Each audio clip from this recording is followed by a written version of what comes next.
Hi hello friends बर्तमान line पड़ी देखु आज प्रोग्रेस स्टार्ट ये लेंबु लुण पाग ये मटर पकई गोटे तरकारी ये झुलुण बेसर आ पापड़ जेहेतु ना ये कम चला पड़ू सांग मैंने तो भात सहित डाली मत बहुत भल लगे बहुत भल लगे कारण मत अलग आइटम किसी थाऊ कि न था मु खोजबिनी किंतु सांग मैंने भात जदि अच्छी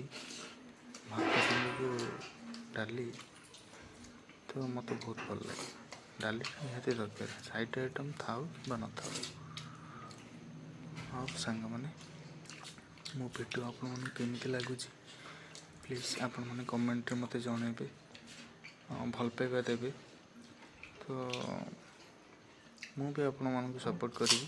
आपण मैंने मत सपोर्ट करूँ जय जगन्नाथ।